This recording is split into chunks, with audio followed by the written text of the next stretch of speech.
right, welcome back everybody to Altcoin Daily, where you subscribe to Altcoin Daily for our daily videos on everything going on in the cryptocurrency space.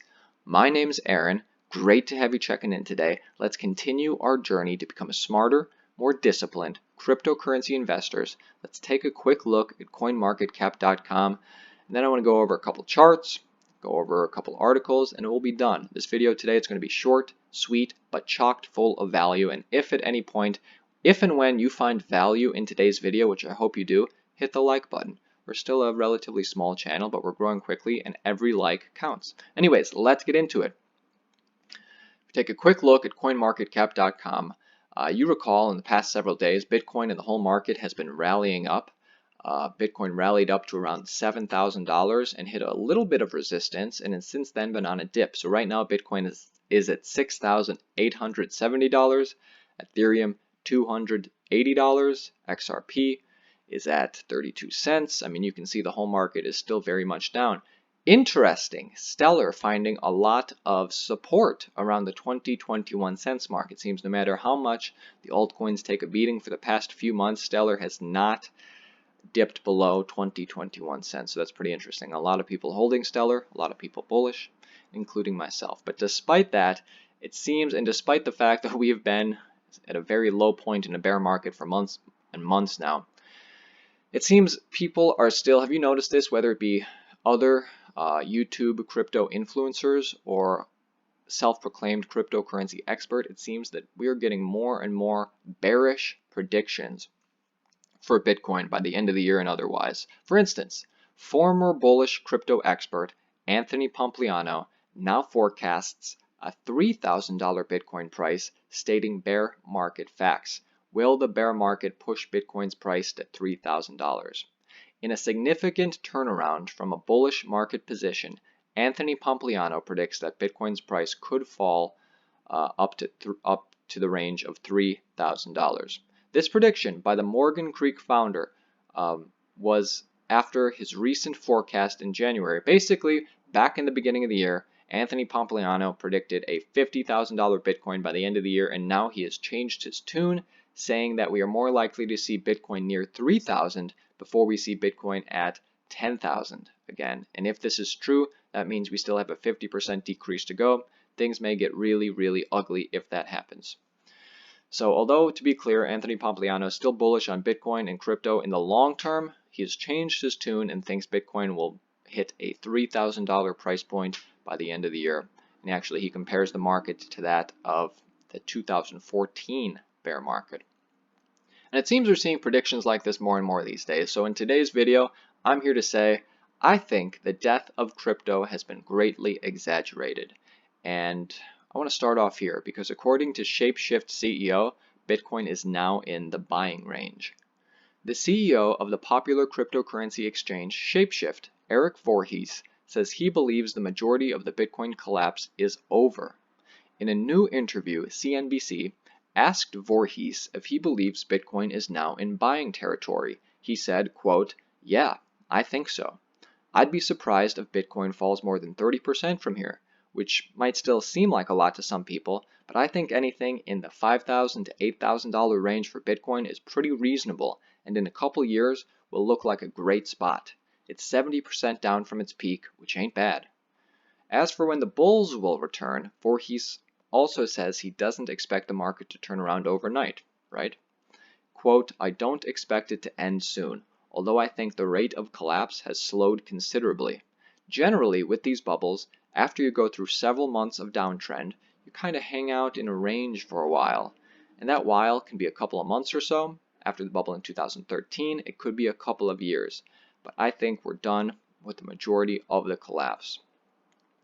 Interesting. So what he's referring to is, this is the chart for 2014 and going forward. Back before this mark, before this point, Bitcoin got pumped up to over $1,000, went from $3,000 to $1,000. And then we fell into a bear market for 2+ years where Bitcoin went all the way down back to 200 some dollars, and it took 2+ years. It took all the way to the beginning of 2017 before Bitcoin ran up and re-reached its all-time high above the $1,000 mark. Wow, I wish I could have been back around in 2013, 2014, so I could have invested in the all-time highs and got Bitcoin around $1,000. That seems pretty nice. Anyways, today I want to go over why Anthony Pompliano's prediction of a 2-year bear market is wrong. And we'll be reading an article by Nathaniel Rowe. This is an opinion piece by him. I'm going to leave a link to this opinion piece at the bottom of my video.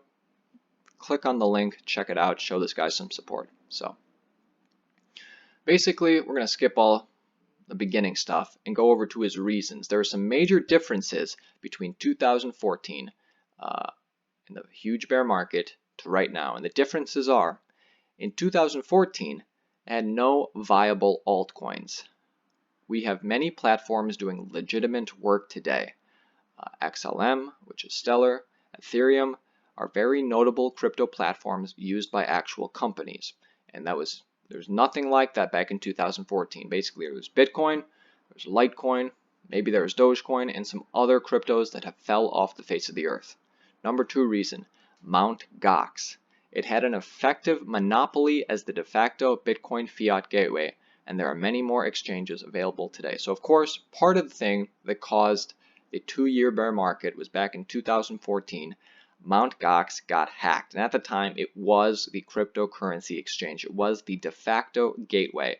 And when something like that gets hacked, people lose a lot of trust. Now today, not only has something like that not really happened, there are many more exchange options available, so it's a lot different of a climate. Number 3, modern exchanges are much more robust in terms of security, features, and ease of use. So the ease of use, way better than 2014. We think it's hard to use now. Imagine, try and research what it used to be like to purchase Bitcoin. Besides that, security and features, they're at an all-time high really, and they're only improving. And then of course, number 4, something we talk about all the time here, EFTs and Backed. If you want to find out a little bit more information on that, check out my video from the other day, why Backed is a game changer. Also check out my video, what will the next Bitcoin bull run look like? And also 10 million Bitcoin by 2023. These are all good videos to find out my thoughts on exactly what's going to cause the next bull run. So compare the above points, these 4 points I mentioned, compare the above points to the single point of failure that the Bitcoin market had back in the previous bubble pops. It's obvious that the fundamentals surrounding crypto are very, very different than what they were back then. It will be harder for any single event to make or break the price and market. I agree. Like back then, Mt. Gox hack killed everything.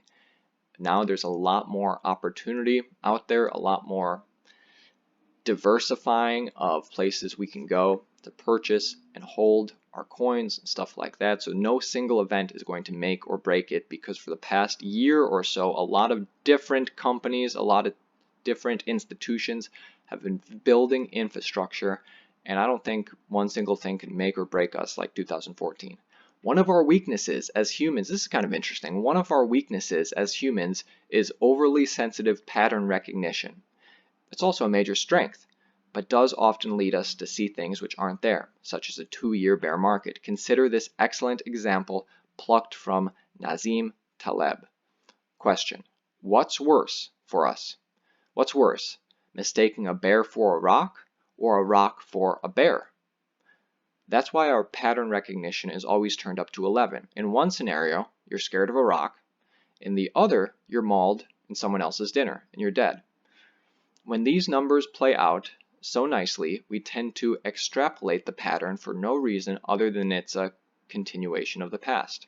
In short, be careful with only relying on numbers. That goes just as much for me as it does for Pompliano.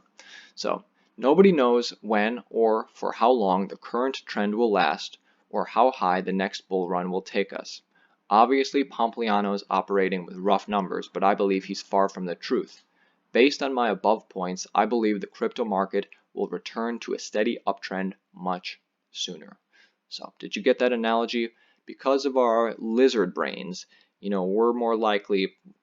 have developed a brain which is more likely to recognize a rock for a bear, so we don't die than to mistake a bear for a rock. So when we see something like, you know, what's happening right now, this is us in 2017, and many people say, you can see how we've kind of been in this downtrend, and many people are comparing that to that of 2014.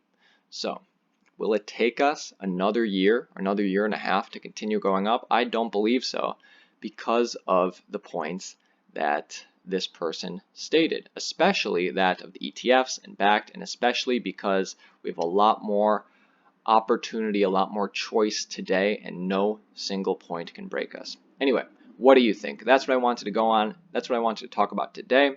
Short, sweet video. If you have any opinion on the matter, I look forward to hearing it.